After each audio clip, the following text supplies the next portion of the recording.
Hello dear student, हम transcription के बारे में पढ़ रहे हैं। और इससे पहले हमने ट्रांसक्रिप्शन प्रोकैरियोटिक जो ट्रांसक्रिप्शन है उसके बारे में पढ़ा और किस तरह से ये काम करता है। Today we are discussing about the eukaryotic transcription.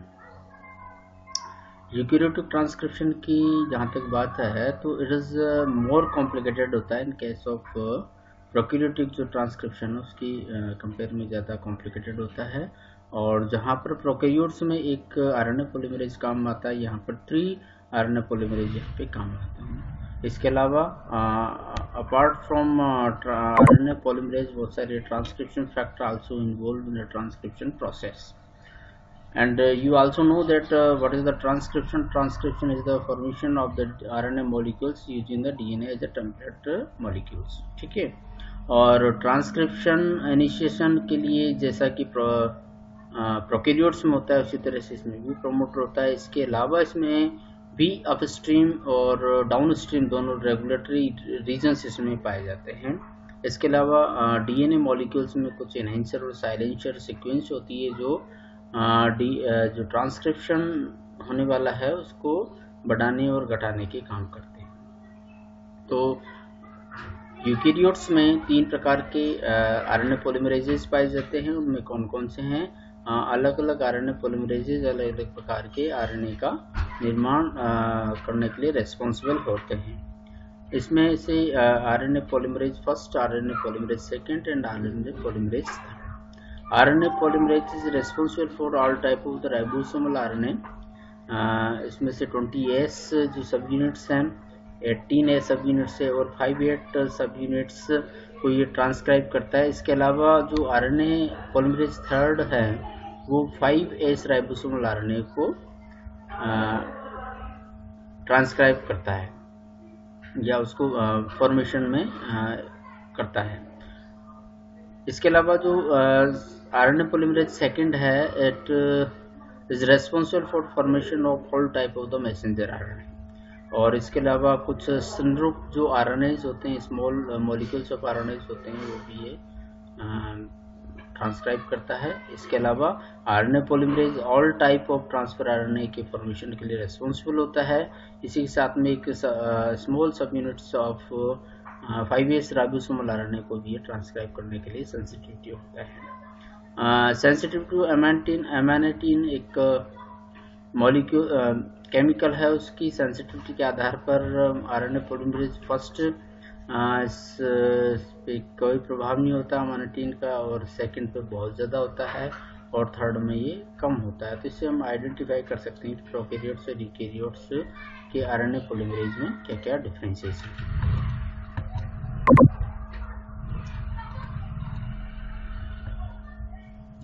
हाँ, ये कुछ नोट्स हैं जो RNA पॉलीमरेज सेकंड के यूकैरियोटिक जो RNA है, यूकैरियोटिक जो ट्रांसक्रिप्शन है उसके बारे में इसमें बताया गया है। और यहाँ पर अगर आप देखेंगे इसमें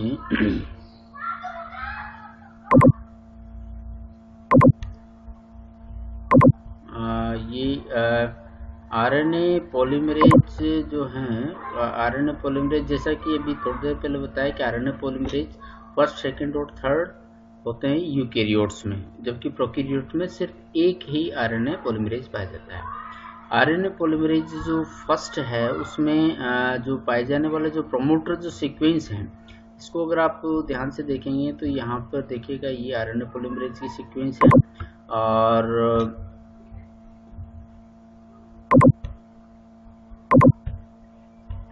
दिस इज, और यहाँ पे आप देखेगा ये तो इनिशिएशन पॉइंट है और ये इसकी डाउनस्ट्रीम है और ये इसकी अपस्ट्रीम सीक्वेंस है। अपस्ट्रीम सीक्वेंस में अगर आप देखेंगे यहाँ पे तो एक तो -107 पे, एक -45 पे, एक -100 पे एक अलग तरह के अपस्ट्रीम कंट्रोल एलिमेंट्स होते हैं इन case of RNA polymerase first. ठीक है। और ये जो RNA पॉलीमरेज सेकेंड का प्रोमोटर रीजन जनरली पाया जाता है, उसमें ये जहाँ से स्टार्ट होता है वहाँ पर एक एडेनिन मॉलिक्यूल्स होता है और एडेनिन के अपस्ट्रीम में 3 पिरिमिडिन और एक साइटोसिन्स होता है और इसके डाउन स्ट्रीम में 5 pyrimidine मॉलिक्यूल्स होते हैं। तो ये स्टार्टिंग पॉइंट है आरएनए पॉलीमरेज सेकंड का, जो सभी तरह के मैसेंजर आरएनए को बनाता है। और ये जो है आपके डीएनए मॉलिक्यूल्स हैं दोनों में, ठीक है, ये डीएनए मॉलिक्यूल्स है, उसकी ये सीक्वेंस है। और ट्रांसक्रिप्शन यहाँ से स्टार्ट होगा और आगे इस डायरेक्शन में ये आगे जाएगा। देन इसके बाद में इस आरएनए पॉलीमरेज सेकंड में एक -25 जो रीजन होता है, वहाँ पर एक टाटा बॉक्स होते हैं जो TA ट्रिपल ए, ये एक सीक्वेंस होती है जहाँ पर ये ओपन कॉम्प्लेक्स आगे जाकर के बनता है। इसी तरीके से -50 से लेकर के -100 के बीच में एक GC और कैट बॉक्स होते हैं। GC और कैट बॉक्स होते हैं, ये GC बॉक्स, इनको क्या बोलते हैं, GC बॉक्स और कैट बॉक्स। GC बॉक्स में जो सीक्वेंस होती है वो होती है GGG, देन C और GG होती है, जबकि कैट बॉक्स में जो सीक्वेंस होती है वो होती है GG, CC, AA, TCT, ये सीक्वेंस होती है इसमें। और ये क्या है, आरएनए पॉलीमरेज सेकंड का प्रमोटर रीजन्स हैं। इसके अलावा जो आरएनए पॉलीमरेज, ये हो गया आरएनए पॉलीमरेज फर्स्ट का प्रमोटर रीजन्स, ये हो गया आरएनए पॉलीमरेज सेकंड का प्रमोटर रीजन्स, और ये थर्ड जो है ये है आरएनए पॉलीमरेज थर्ड का प्रमोटर रीजन्स। इसमें 2 प्रकार के प्रमोटर रीजन्स, इसमें 2 टाइप्स के पाए जाते हैं। एक में जो ट्रांसक्रिप्शन जहाँ से होता है उसके आगे 2 बॉक्सेस पाए जाते हैं, बॉक्स ए और बॉक्स बी। यहाँ पर हमें ये ध्यान रखना है, ये जो स्टार्टिंग पॉइंट है, इस स्टार्टिंग पॉइंट्स के आगे इसमें 2 बॉक्स पाए जाते हैं, मतलब ये रेगुलेटरी यूनिट्स हैं जो ट्रांसक्रिप्शन को फैसिलिटेट करती है, उसको कंट्रोल करती है। तो इसी तरीके से कुछ प्रमोटर जो होते हैं आरएनए पॉलीमरेज का, जो दूसरा टाइप का प्रमोटर पाया जाता है, उसमें स्टार्टिंग पॉइंट्स के आगे बॉक्स ए और बॉक्स सी पाए जाते हैं। बॉक्स ए और बी, और ये क्या है actually 10 base pair sequence of DNA molecules की होती है, मतलब रेगुलेटरी यूनिट्स होती है जो डीएनए से आरएनए बनाने की जो प्रोसेस है उसको ये कंट्रोल करने का काम करते हैं। तो तीनों प्रकार के प्रमोटर हो गए यहाँ पे, आरएनए पॉलीमरेज का इस तरह का हो गया, और ये आरएनए पॉलीमरेज सेकंड के हो गए, और यहाँ पर ये है आरएनए पॉलीमरेज थर्ड के। 2 प्रकार के आरएनए प्रोमोटर्स हमें पाए जाते हैं।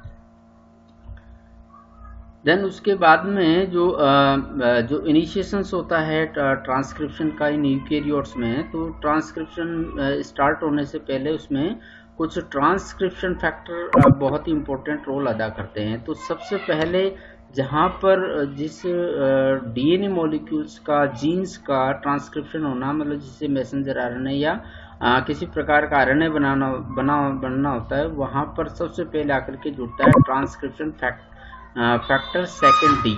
ये आपको ध्यान रखना है।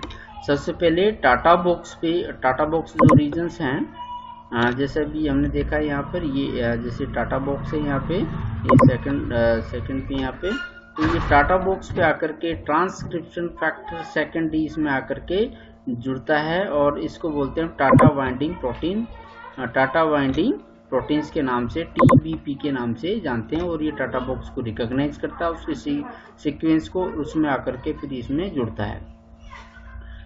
Transcription second D is a complex protein that include transcription, ये TATA box protein and several TATA box protein associated factors इसमें होते हैं।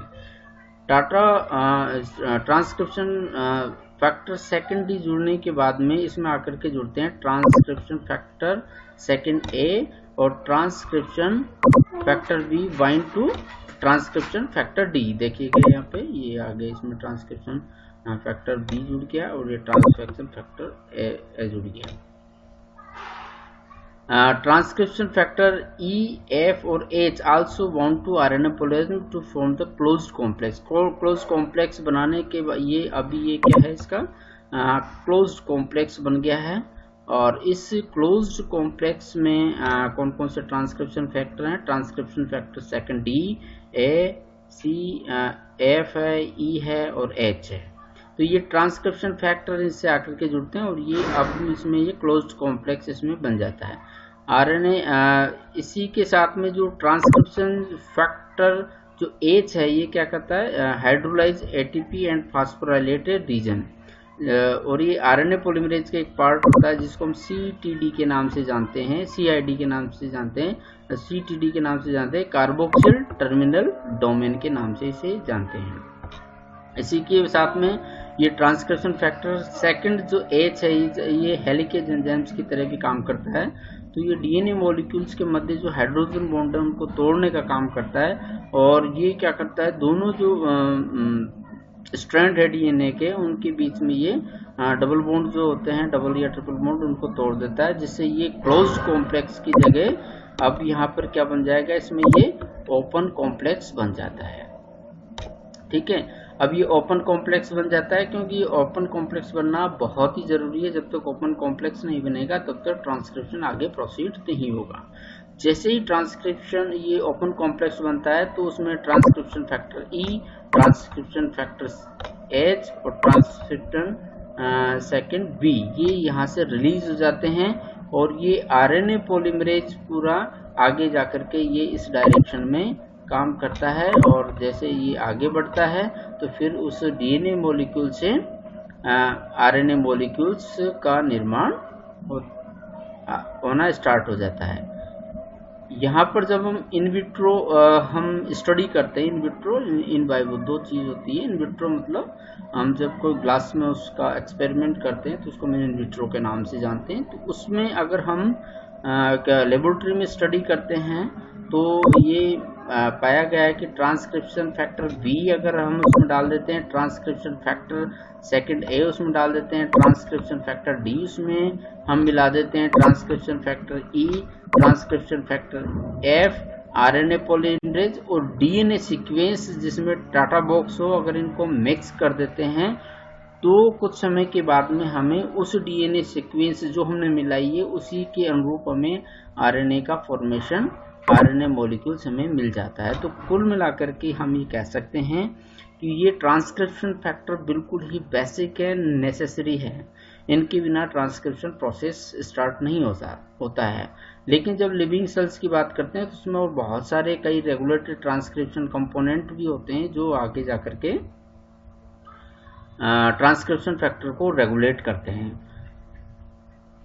चूंकि हम यहाँ पर यूकेरियोटिक ट्रांसक्रिप्शन की बात करते हैं तो यूकेरियोट्स में जो डीएनए है वो हाई कोइल्ड स्टेज में रहता है और बहुत ही कोइलिंग स्टेज में रहता है, तो उसकी अनकोइलिंग होना बहुत ज़रूरी है।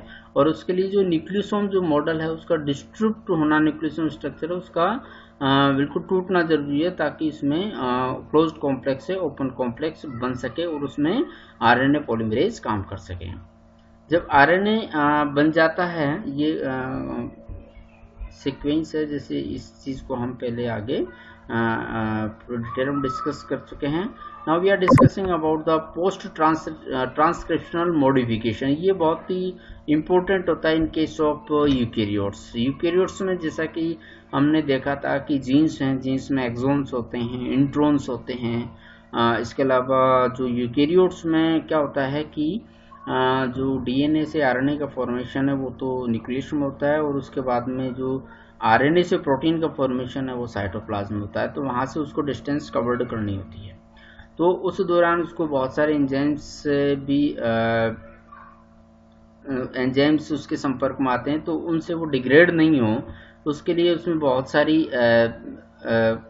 मैकेनिज्म अपनाई जाती है जिसको हम पोस्ट ट्रांसक्रिप्शनल मॉडिफिकेशन कहते हैं। तो हेट्रोजेनस से मैच्योर्ड आरएनए बनने की प्रोसेस को ही हम पोस्ट ट्रांसक्रिप्शन मॉडिफिकेशंस के नाम से जानते हैं।